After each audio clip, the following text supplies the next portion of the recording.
The death track loomed before Jackson Corbin like a sentient storm, a swirling vortex of impossible physics and broken dreams.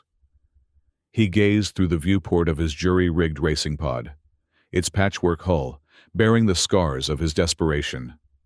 The legendary multiversal racecourse stretched beyond rational comprehension, a churning maelstrom of fractured realities where probability itself came to die.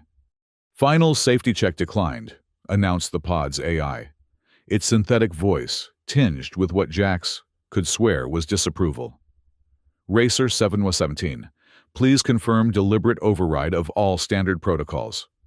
Jax's fingers danced across the control panel, bypassing safeguards that any sane pilot would consider essential. "Override confirmed," and cut the countdown warnings. "Regulations require..." Mute. The AI fell silent, leaving Jax alone with the thundering of his heart and the gentle hum of engines that weren't built to withstand what lay ahead. He allowed himself a moment of bitter amusement. Every species that had attempted the death track had perished. From the cybernetic Thorians with their quantum-shielded vessels to the psionic Alari, who could bend reality with their thoughts. All had failed. All had died. And here he was, a human, fragile, short-lived, stubbornly analog in a digital universe, about to attempt what the galaxy's most advanced beings couldn't accomplish. "Racer 717, the race coordinator's voice crackled over the common frequency. "Dimension shift commences in T-minus 60 seconds. Confirm readiness." Jax tightened the straps across his chest, the pressure both reassuring and suffocating. "Confirmed." "Your waiver has been processed," the coordinator continued, voice clinically detached. "In the event of your demise, which tracking algorithms predict at 97.8%, your remains become property of the Interdimensional Racing Consortium." "Nothing new there," Jax muttered. "Your motivation form indicates you seek one answer. Please verify." Jax's grip tightened on the controls until his knuckles whitened. 5 years of preparations, of retrofitting a medical evacuation craft into a racing monster, of selling everything he owned, all for this moment, all for one answer. "Verified." The coordinator's silence stretched for 3 beats. "Very well. May the cosmos grant you mercy, human. Dimension shift in 10, 9. As the countdown continued, Jax closed his eyes. The face of his sister, Lyra, materialized in his mind. Her laugh, her brilliance, the blood streaming from her nose when the temporal sickness first manifested. The guilt he carried for not recognizing the symptoms sooner, for being asleep when she slipped away into that final seizure. 3, 2, 1. Reality tore open like wet paper, and Jax slammed the thrusters to maximum. The pod lurched forward, diving straight into the heart of the probability storm that marked the entrance to the death track. Most racers skirted the edges of the storm, seeking the paths of least resistance. Jax had studied the footage of their failed attempts, their cautious approaches, their tactical evaluations, all ending in spectacular destruction. His strategy was different. Head straight into the chaos. Ride the uncertainty like a wave. The pod shuddered violently as it penetrated the storm's outer membrane. Alarms blared, warning of structural integrity failures across 17 different sections. Jax ignored them all, hands steady on the controls as he pushed deeper. The view screen filled with impossible colors, mathematical patterns that shouldn't exist in 3-dimensional space. "Hull breach imminent," the AI warned, somehow having reactivated itself. "Probability matrix destabilizing. Recommend immediate withdrawal." "Not an option." Jax adjusted course, aiming for a particularly dense cluster of temporal anomalies. "Divert all non-essential power to forward shields." "Defining non-essential." "Life support beyond 20 minutes." The AI paused. "That exceeds race duration predictions by 17 minutes. Jax allowed himself a grim smile. "Exactly." The pod lurched again as it entered what racers called the quantum rapids, streams of pure probability that could shred timelines as easily as they could shred metal. Through the cacophony of alarms, a new sound emerged, a psychic tingle at the base of Jax's skull, growing stronger until it formed into words. "Human, you survive. Longer than expected." Jax recognized the mental signature immediately. Vorthan Kess, 8-time champion of the Rigelian death circuits, the only being to ever reach the halfway point of the death track before being obliterated. "Disappointed, Vorthan," Jax projected back, the psychic implant at the base of his skull warming with the effort. "Merely surprised. Your vessel is primitive, your species unremarkable." A tendril of probability lashed against the hull, ripping away a section of the port stabilizer. Jax compensated instantly, fingers flying across the controls as he rerouted power. Yet here I am, still in the race. Temporary. The death track breaks everyone. It will show you things, terrible things. Jax fought to keep his mind clear as images bombarded him. Lyra's funeral, the empty chair at graduation, the endless nights researching temporal diseases long after any hope of saving her had passed. "You'll have to do better than that, Vorthan." He pushed the engines harder, feeling the entire pod vibrate at a molecular level. "I've already seen my worst nightmares." "Have you?" "The track knows human. It always knows." The psychic presence withdrew abruptly as Jax's pod broke through the quantum rapids into a momentary pocket of relative stability. The sudden calm was almost more disorienting than the chaos had been. Jax allowed himself 3 deep breaths before checking the damage reports. Primary navigation, offline. Secondary life support, failing. Temporal shielding, reduced to 14%. And yet, he was nearly a third of the way through the course, farther than any human had ever reached. A flickering on the edge of his peripheral vision caught his attention. Through the starboard viewport, he glimpsed another vessel, or rather, the remains of one. It drifted in the eye of the probability storm, its hull blackened and torn, but somehow still partially intact. "Impossible," Jax whispered. No wreckage ever survived in the death track. The course consumed everything. He adjusted course, approaching cautiously. The ship was unlike any design he recognized. Organic curves melded with crystalline structures, pulsing with a faint bioluminescence. More surprising was the life sign reading that flashed across his scanner. "Someone's alive in there," he murmured, disbelief coloring his voice. The rational decision would be to continue the race. Every second counted. Every deviation increased the risk. Yet something pulled at him, a feeling that defied the single-minded purpose that had driven him to this point. "Damn it all!" Jax engaged the magnetic tethers, watching as they locked onto the alien wreckage. With practiced precision, he maneuvered his pod alongside and extended the emergency airlock bridge. The AI chimed in. "This action violates race parameters.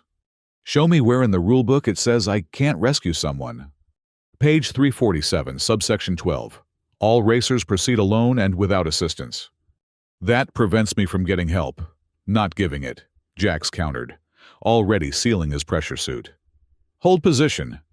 He crossed the bridge in 3 bounds, the artificial gravity fluctuating wildly. The alien vessel's airlock was fused shut, forcing Jax to use the plasma cutter from his emergency kit. The metal parted reluctantly, revealing the ship's interior. Inside, illuminated by the soft blue emergency lights, a figure huddled against a control panel. They, were humanoid in the broadest sense. 2 arms, 2 legs, a central body. But the similarities ended there. The being's skin was translucent, revealing a complex network of light that pulsed beneath the surface, where a human would have hair.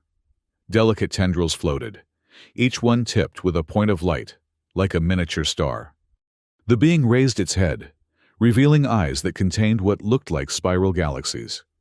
"You should not be here," it spoke, the words forming directly in Jax's mind, rather than through sound. The race continues. You're injured, Jax responded, kneeling beside the alien. Your ship is dead in the water. I am keeper of fading stars. My vessel and I are one. We are both dying. Jax scanned the being with his medical sensor. The readings made little sense. The physiology was too alien. But the pattern of diminishing energy was unmistakable. Not if I can help it. He reached for the medkit on his belt. Can you move? The being, Keeper, attempted to rise but faltered. Why would you stop? The race is everything. The answer you seek. We'll have to wait. Jax made a quick decision. My pod can't fit us both comfortably, but it can fit us uncomfortably. We need to move before the probability storm shifts again. Keeper's luminous eyes studied him. Humans are not known for sacrifice. Then consider this an education. Jax helped the alien to its feet, supporting its weight as they made their way back across the bridge. Besides, whoever said I was typical? They had barely sealed the airlock when the probability storm surged again, tearing away the bridge and the remains of Keeper's vessel. Jax maneuvered Keeper into the co-pilot seat, which was really more of a storage compartment hastily cleared. The race coordinates are shifting, Keeper observed, tendrils of light extending toward the navigation panel before retracting politely. The death track knows you've aided me. It is displeased. Jax re-engaged the engines, feeling the pod struggle to accelerate. Didn't know the track had feelings. It has something more primitive. Purpose. It tests. It judges. It eliminates. Sounds like every authority figure I've ever met. Jax plotted a new course through the shifting landscape of improbabilities. Can you tell me why you entered the race? Keeper's light dimmed momentarily.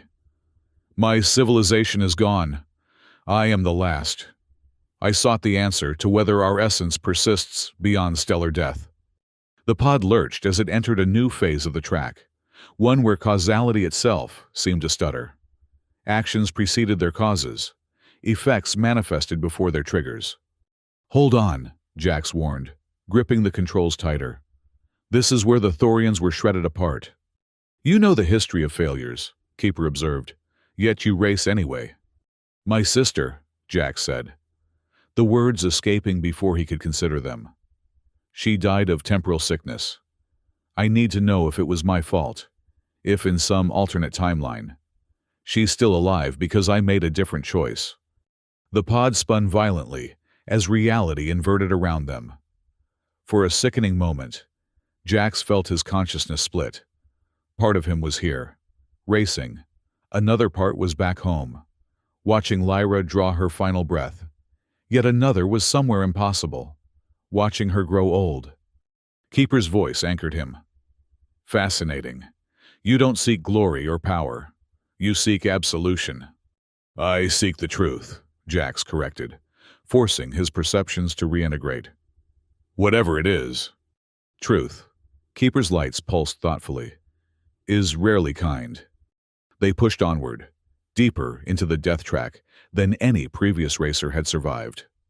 The fabric of space-time grew increasingly unstable, requiring constant adjustments and improvised repairs.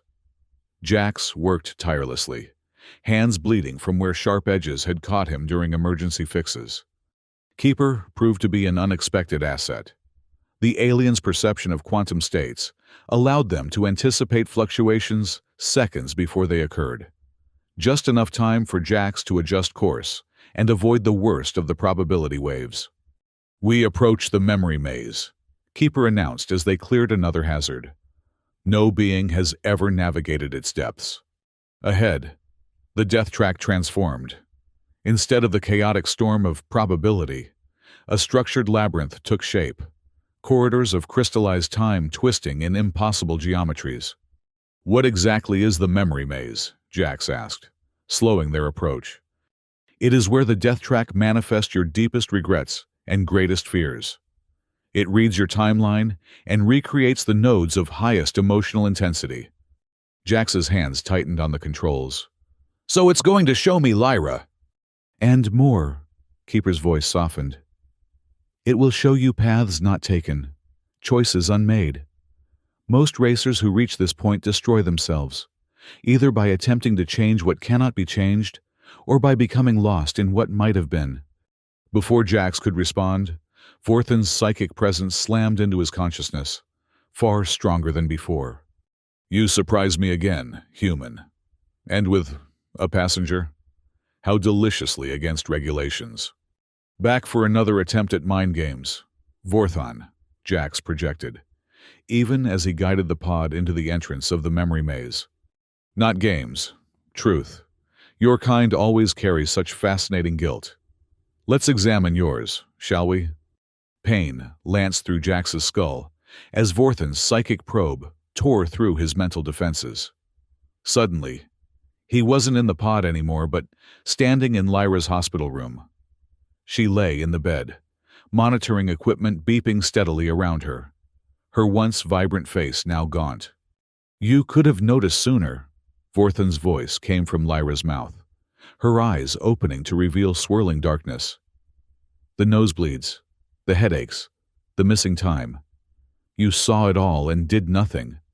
I didn't know, Jax whispered, the familiar guilt crushing his chest. Temporal sickness was so rare. You were too busy, not Lyra accused.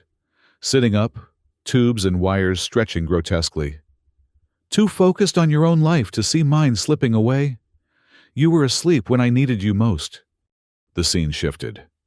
Now Jax stood in his childhood home, watching a teenage version of himself absorbed in a virtual reality game, while Lyra, perhaps 14, stumbled into the room, blood trickling from her nose.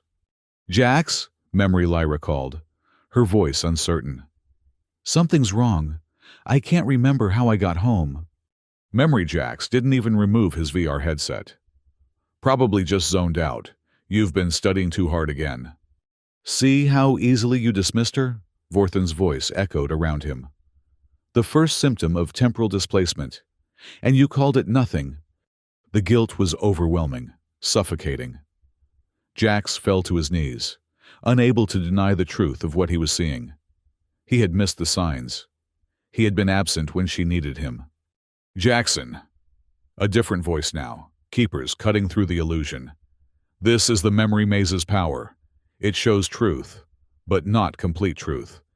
With tremendous effort, Jax fought against the vision. It's real.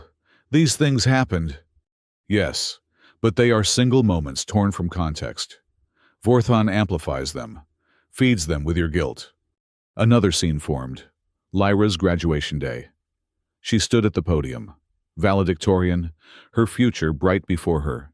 In the audience, memory, Jax cheered louder than anyone, tears of pride streaming down his face. You celebrated every achievement. Keeper's voice guided him. You loved without condition. The hospital room again. But different now. Jax saw himself asleep in the chair beside Lyra's bed, exhausted after 72 hours of continuous vigil. He'd only allowed himself to rest after the doctors assured him her condition had stabilized. You were human, Keeper continued, imperfect, limited in perception, but never limited in love. Vorthan's presence surged again, trying to reassert control over the visions. Pathetic sentimentality. The death track cares nothing for love. Only truth matters here. The memories accelerated, flickering rapidly between moments of failure and moments of connection. Jax felt his mind stretching, unable to process the barrage of contradictory emotions. In the real world, the pod hurtled through the memory maze, its systems blaring warnings as reality twisted around them. Keeper's tendrils of light had extended, wrapping around Jax's arms as the alien attempted to anchor him to the present. He cannot maintain this assault, Keeper urged. His power comes from your belief in your guilt. Reject it, and he weakens. Jax fought to focus on the controls, on the immediate reality of the race. I don't know how to let it go. She's still dead. I still failed her. Then do not fight the guilt. Accept it. Incorporate it. Make it strength rather than weakness. Understanding dawned through the psychic assault. Jax stopped resisting the memories, stopped trying to justify or defend himself. Instead, he acknowledged each failure, each missed opportunity, and alongside them, each moment of love, each act of care. Yes, I failed her, he projected, his thoughts gaining strength. And yes, I loved her. Both are true. Vorthan's psychic grip faltered. Impossible. The memory maze destroys all who enter. Not today. Jax opened himself fully to the memories, allowing them to flow through him rather than consume him. Not us. With a howl of frustration, Vorthan's presence withdrew, unable to maintain the assault against Jax's newfound equilibrium. The memory maze around them shuddered, its structure becoming unstable as it failed to trap them in recursive emotional loops. The exit, Keeper pointed ahead, where a pinprick of clear space had appeared. Quickly! Jax pushed the engines beyond their safety margins, feeling systems fail across the pod as they made their desperate dash. The memory maze collapsed behind them, temporal crystals shattering into cascades of potential energy. They burst through the exit point just as the last of their shields failed, emerging into a realm of perfect stillness. Here, space stretched flat like a mirror, reflecting distorted versions of their vessel from infinite parallel realities. The final barrier, Keeper breathed, lights pulsing with something like awe. We have reached it. Jax checked their systems, finding almost nothing operational. Life support was failing, engines were fused, and the hull integrity was compromised in multiple sections. Not much left to work with, he observed grimly. Any ideas? Keeper's tendrils reached toward the navigation panel. May I? Jax nodded, watching as the alien interfaced directly with the pod systems. Information flowed between them, Keeper's bioluminescence fluctuating wildly. The final barrier requires perfect synchronization with one's own timeline, Keeper explained. Most racers attempt to force their way through with technology or power. That is why they fail. And we succeed how, exactly? We're practically flying scrap at this point. We stop trying to conquer the death track, Keeper said simply, and instead, harmonize with it. Before Jax could question this approach, Keeper extended a tendril toward him. Your permission? Understanding the request for mental contact, Jax nodded again. The moment Keeper's tendril touched his temple, their consciousnesses merged. It was unlike anything Jax had experienced, not intrusive like Vorthan's assault, but expansive. He felt himself stretched across multiple timelines, seeing his life from perspectives he'd never imagined. Simultaneously, he experienced fragments of Keeper's existence, the dying light of ancient stars, the silent grief of being the last of one's kind, the determination to carry forward the memory of a civilization. Together, their merged awareness expanded to encompass the final barrier itself. Instead of fighting against its reflective surface, they aligned with it, accepting both what was and what might have been, embracing the myriad possibilities without trying to force any particular outcome. The barrier rippled, then parted like water. Their pod drifted forward, propelled more by intention than by its ruined engines. As they passed through the barrier, reality seemed to recalibrate around them, the laws of physics reasserting themselves one by one. And then, impossibly, they were through. The finish line materialized ahead, a simple arch of light marking the end of the death track. As they crossed under it, chronometers throughout the multiversal racing community froze in disbelief. Race completed. Suuro, 0:30. 30 seconds. From the perspective of the outside universe, their entire journey through the death track had taken just half a minute, despite feeling like hours to those inside. Reality stabilized fully as recovery vessels converged on their position, their crews visibly shocked to find anyone, let alone two someones, alive. The race coordinator's voice, now tinged with unmistakable awe, crackled over the communication system. Racer 7-17. Jackson Corbin. Verification confirmed. You have completed the death track. This is unprecedented. Jax exchanged a glance with Keeper, both too exhausted for celebration. My passenger is injured and requires specialized care. Of course, the coordinator stammered. Medical teams are dispatched, and the communion awaits when you are ready. Communion? Jax questioned. The answer you seek, Keeper explained softly. The prize for completing the death track, direct communion with the cosmic consciousness, where one question may be asked and truthfully answered.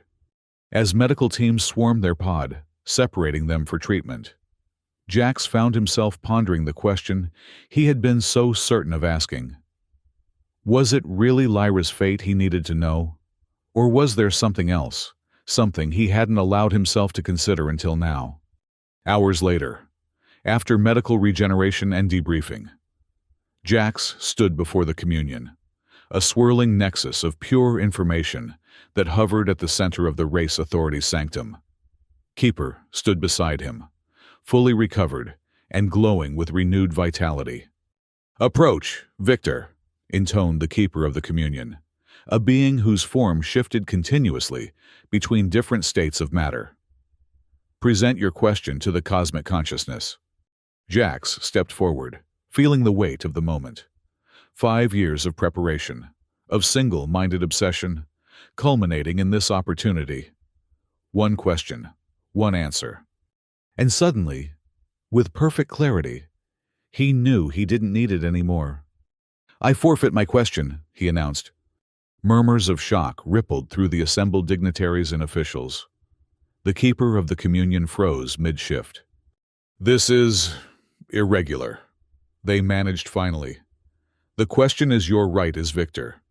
Then I gift my right to Keeper of Fading Stars, Jax said, turning to his companion. Their need is greater than mine. Keeper's lights pulsed with surprise. Jackson, are you certain? Your sister will always be part of who I am, Jax completed. The guilt, the grief, the love, all of it shaped me. I don't need cosmic confirmation to move forward anymore. After a moment of stunned silence, the Keeper of the Communion regained their composure. Very well. The right is transferred. Keeper of Fading Stars. You may approach and present your question. Keeper moved forward, tendrils extending toward the swirling nexus. I ask whether the essence of my people persists beyond the death of their physical forms. The communion pulsed, expanded, then contracted. When it spoke, it was with a voice that seemed to bypass the ears and resonate directly within the mind. They endure, it answered simply. Not as individuals, but as patterns in the cosmic weave, influencing the development of new civilizations across multiple realities. Your role as Keeper preserves their unique signature. Through you, they continue. Keeper's entire being flared with brilliant light, joy and relief radiating in palpable waves. When they turned back to Jax, there was a new purpose evident in their stance. Thank you, they communicated, the words carrying depths of emotion that transcended language. You have given me more than just an answer. You have given me purpose. The Keeper of the Communion turned to Jax. Though you have forfeit your formal question, we recognize that you too seek closure. We offer this freely.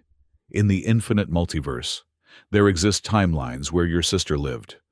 Others, where she died despite different choices. And still others, where you never existed to make any choice at all.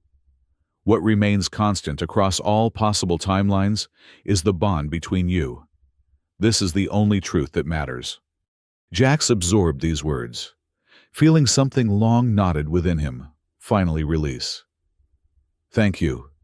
Days later, as the multiversal racing community continued to reel from the unprecedented victory, Jax stood before the memorial wall where the names of all who had perished on the death track were inscribed. Thousands of names in hundreds of languages covered its surface, testament to the cost of the race's allure. With ceremonial stylus in hand, he carefully inscribed one more name, Lyra Corbin. Not a racer, but a different kind of casualty, and one whose memory had driven the first successful completion of the death track. Unconventional, remarked the race authorities' representative, who stood witness, but permitted. Keeper, who had chosen to remain with Jax rather than return immediately to their sacred duties, observed the ritual with respectful silence. Only when the inscription was complete did they speak. "What will you do now, Jackson Corbin? The galaxy awaits your next move. You will be sought after as a champion, a celebrity, perhaps even a deity to some." Jax ran his fingers over Lyra's name one last time before stepping back. "I think I've had enough of racing for a while." He turned to his alien friend, a spark of adventure rekindling in his eyes. "But I hear the Keeper of Fading Stars has a mission to spread the essence of their civilization across the cosmos. Sounds like they could use a pilot." Keeper's lights rippled in what Jax had come to recognize as their version of a smile. "The universe is vast. And we've got time," Jax completed, looking back at the memorial wall one last time before walking away, steps lighter than they had been in years. "All the time we need." Behind them, the death track continued its eternal circuit through the multiverse, waiting for the next challenger bold enough, or desperate enough, to test its limits. But for the first time in its existence, it bore the mark of defeat, a reminder that even the most impossible barriers could be overcome with the right combination of recklessness, compassion, and acceptance. And somewhere, in the infinite weave of reality, Lyra Corbin smiled.